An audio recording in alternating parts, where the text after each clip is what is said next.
Hello बच्चों, जय राम जी की मीनेक्स स्टडी पॉइंट के इस ऑनलाइन प्लेटफॉर्म में आपका स्वागत है। आज के इस क्लास में हम चर राशियों के जोड़ घटाव गुणा भाग ऐसी बेसिक कैलकुलेशन समझने वाले हैं। जैसा कि पिछली दो क्लासों में हमने नॉर्मल संख्याओं के जोड़ घटाव गुणा भाग प्लस रूट की संख्याओं के जोड़ घटाव गुणा भाग के बारे में पढ़ाई की थी बच्चों। तो आज ये हमारा जो बेसिक कैलकुलेशन है मैथ का, उसका पार्ट 3 लेकर हम आ रहे हैं। तो आइए शुरू करते हैं।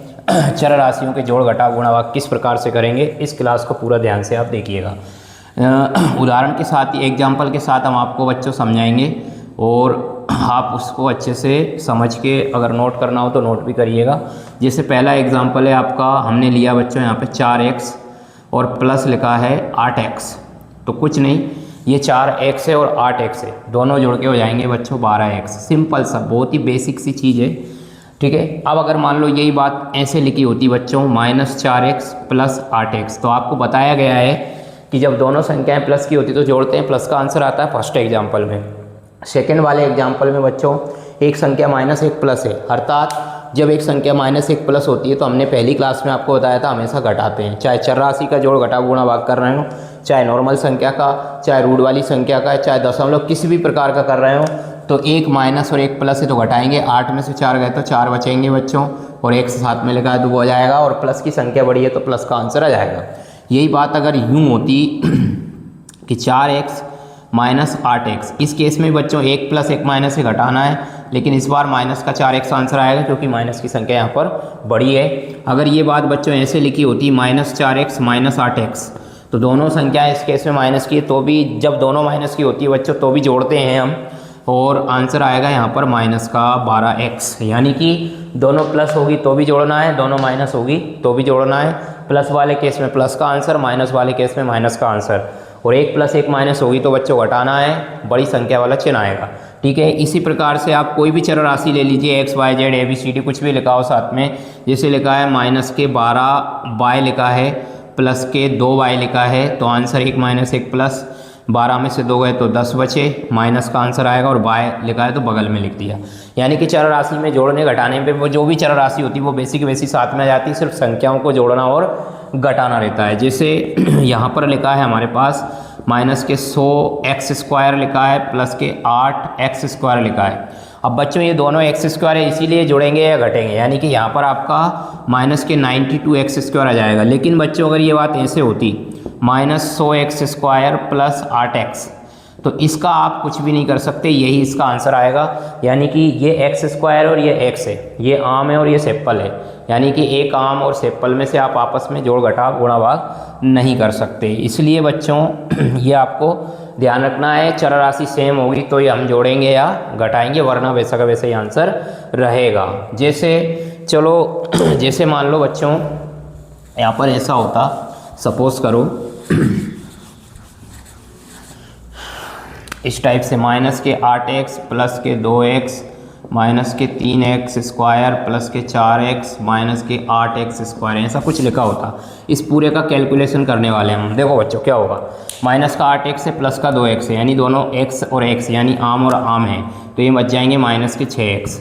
फिर माइनस के 3x² है और माइनस के 8x² है, दोनों माइनस के तो जोड़ के माइनस के 11x² हो जाएंगे, और ये प्लस के 4x लिखे हैं बच्चों, वो 4x और माइनस के 6x, यानी इन दोनों के साथ काम हो जाएगा, तो ये जाएंगे माइनस के आपके 2x, ठीक है, 6 में से 4, और माइनस के 11x²। इस कहानी का यही आंसर है इस पूरे सवाल का बच्चों, 11x², ठीक है। यानी कि सेम संख्या जो होंगी वो जुड़ेंगी घटेंगी, वरना बाकी आपस में जो एक x² है या x है या y है वगैरह वो नहीं जुड़ पाएगी। अब गुणा की बात करते हैं, ये जोड़ घटाव के नियम।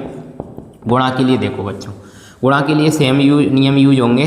जैसे ये लिखा है ऐसे करके, तो आपको क्या है, संख्या का संख्या में गुणा करना है, 4 दूनी 8, 1 प्लस 1 माइनस है तो माइनस का 8 आ जाएगा, और यहाँ पर x की पावर 1 है और यहाँ पर x की पावर 2 है, तो आंसर आ जाएगा x की पावर 3। यानी कि गुणा करने पर चर राशियों की जो सेम अगर चर राशि होती तो घातें जुड़ जाती है, ठीक है। जैसे सेकंड एग्जांपल ले लिया अपन ने, 8y की घात 2 इंटू -2y की घात 3 मान लो, ऐसे करके कुछ लिखा है बच्चों।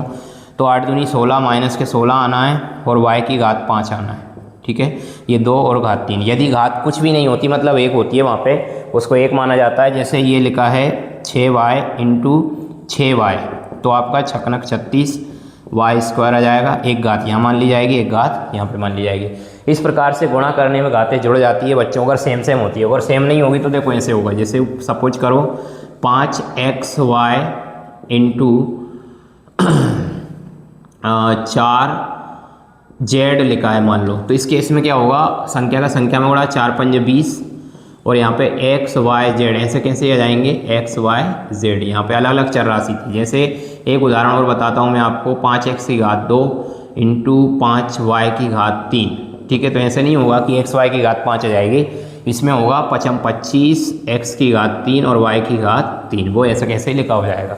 इस प्रकार से इनका गुणा किया जाता है। भाग में भी बच्चों सेम रूल्स है। भाग का ये रूल्स है आपका, जैसे लिखा है 20x² अपॉन में लिखा है माइनस के 4x, तो क्या होगा, यहाँ भाग में घाते घटेंगे, यहाँ पे एक घात है, यहाँ पे दो घात है, तो दो में से एक गया तो क्या बचा, एक बचेगा, यानी कि फाइनली 4 पंजे 20x आंसर आ जाएगा आपका, ठीक है। और वो भी माइनस का, क्योंकि बच्चों एक संख्या माइनस एक प्लस होती है तो भाग में माइनस का ही आंसर आता है, ठीक है। इस प्रकार से यदि लिखा है 20xy बटे में लिखा है 4xy, 4 पंजे 20 और x मर जाएगा, y से y मर जाएगा, 5 आंसर आ जाएगा। इस प्रकार से यानी कि जोड़ने घटाने के जो नियम है उसमें थोड़ा अंतर है। और गुणा और भाग में बच्चों क्या होता है ना, गुणा में घातें जुड़ जाती है चर राशि यदि सेम होती है, और भाग में घातें घट जाती है चर राशि यदि सेम होती है तो। और बाकी जो नॉर्मल संख्याओं के रूल्स थे वही गुणा और भाग के रूल्स होते हैं। यदि एक संख्या माइनस एक प्लस है तो आंसर गुणा में माइनस का आता है, दोनों माइनस है तो प्लस का आता है, दोनों प्लस है तो भी प्लस का आता है गुणा करने पर। और बच्चों भाग में भी सेम है, यदि दोनों संख्याएं माइनस की है तो प्लस का आंसर आएगा, दोनों प्लस की है तो भी प्लस का आंसर आएगा, एक प्लस एक माइनस होगी तो माइनस का आंसर आएगा भाग में। तो ये छोटी सी क्लास थी बच्चों, आई होप आपको ये चर राशियों का कैलकुलेशन समझ में आया होगा। मिलते हैं अगले किसी क्लास में। यदि ये वाली क्लास आपको अच्छी लगी हो तो इसको लाइक ज़रूर करिएगा। धन्यवाद।